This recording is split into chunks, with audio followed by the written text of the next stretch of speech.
Jakarta Pusat, Cideng, jam 2.13 dini hari. Hujan baru saja reda, menyisakan aroma aspal basah dan dingin yang menusuk tulang. Di antara deretan bangunan tua dan kos-kosan sempit, berdirilah sebuah warung makan yang terlihat asing dibanding sekitarnya. Pelang kayunya hanya menyisakan huruf W dan sedikit bekas warna merah tua yang nyaris pudar. Warteg Sari Murni, begitu orang-orang dulu menyebutnya. Kini, nama itu lebih sering digantikan julukan baru, Warteg Setan. Cerita-cerita menyeramkan selalu melekat di balik dinding kayu warteg itu. Konon, ada suara piring jatuh tanpa sebab. Kadang meja bergeser sendiri. Kadang kursi terbalik tanpa disentuh. Tapi yang paling membuat bulu kuduk siapapun berdiri adalah meja pojok dekat kulkas, tempat yang dilarang keras untuk diduduki. Wawan, seorang mahasiswa semester akhir yang bekerja sambilan sebagai kurir ojek online, belum pernah percaya pada hal-hal begitu. Sampai suatu malam hujan deras mengguyur saat ia mengantar pesanan terakhir. Pelanggan membatalkan sepihak, dan ia terjebak di gang kecil kawasan Cideng. Semua tempat makan tutup. Hanya warteg itu yang masih menyala, walau temaram. Ia menatap ke dalam. Ruangan itu sepi. Hanya terlihat seorang wanita tua memasukkan ayam goreng ke piring. "Halo, Bu, masih buka?" tanya Wawan, setengah ragu. "Nasi tinggal sedikit, Mas. Tapi kalau lapar, ayo masuk," jawab si ibu, senyumannya kaku. Langkah Wawan masuk ke dalam warteg diiringi suara lantai yang berderit ringan. Dindingnya berlapis kayu kusam, diterangi lampu neon berkelap-kelip. Meja-meja plastik berjejer, tetapi satu yang mencolok. Meja pojok, yang tampak baru, bersih, namun kosong tanpa alat makan. "Jangan duduk di sana ya, Mas," kata Bu Suminah cepat, menunjuk ke arah meja pojok. "Kenapa emangnya, Bu? Sudah jadi tempat dia." "Dia siapa?" "Kalau Mas belum pernah dengar, ya jangan cari tahu. Biarin aja meja itu kosong." Namun rasa penasaran Wawan terus membuncah. Ia memilih duduk dekat jendela sambil menikmati tempe orek dan nasi sisa yang disodorkan Bu Suminah. Udara makin dingin, aroma kayu tua dan minyak goreng menguar, bercampur dengan perasaan tak nyaman yang tiba-tiba muncul. Jam menunjukkan pukul 2.43. Lalu listrik mendadak padam. Gelap gulita. Suara kursi tergerak sendiri terdengar dari pojok. Wawan menahan napas. Ia mengaktifkan senter ponselnya dan menyorot ke arah sumber suara. Di meja pojok itu, duduk seseorang. Rambut panjang basah menutupi wajahnya.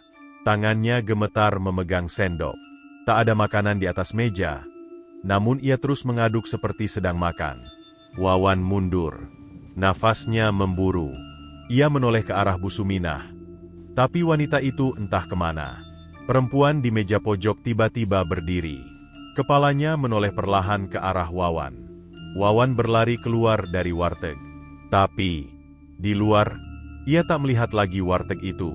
Yang ada hanya puing-puing bangunan tua penuh rumput liar dan papan lapuk bertuliskan, "Dilarang masuk, tempat ini sudah ditutup sejak 1997. Wawan terduduk. Ia memeriksa ponselnya. Ada notifikasi. "Terima kasih telah menyelesaikan pesanan. Nasi goreng pedas tujuan. Meja pojok, Warteg Sari Murni." Lalu foto bukti pengantaran. Di foto itu, dirinya sendiri sedang menyerahkan makanan pada perempuan berambut panjang itu, yang menatap kamera, dengan mata hitam menganga seperti lubang. Keesokan harinya, Wawan memberanikan diri kembali ke lokasi itu di siang bolong. Ia membawa 2 orang temannya. Namun yang mereka temukan hanyalah lahan kosong dan reruntuhan bangunan tua yang dikunci pagar seng. Tetangga sekitar tak ada yang mau bicara. Seorang pemulung tua yang lewat akhirnya berkata, "Kamu lihat warteg itu semalam?" Wawan mengangguk. Pemulung itu tampak pucat. Dulu, tahun 1997, warteg itu terbakar.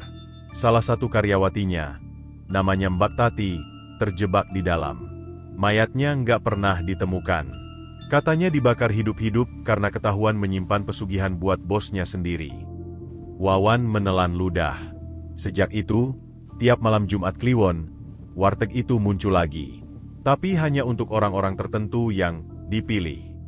Malam berikutnya, Wawan tak bisa tidur. Di kepalanya, suara sendok mengaduk terus terngiang. Ponselnya menyala sendiri.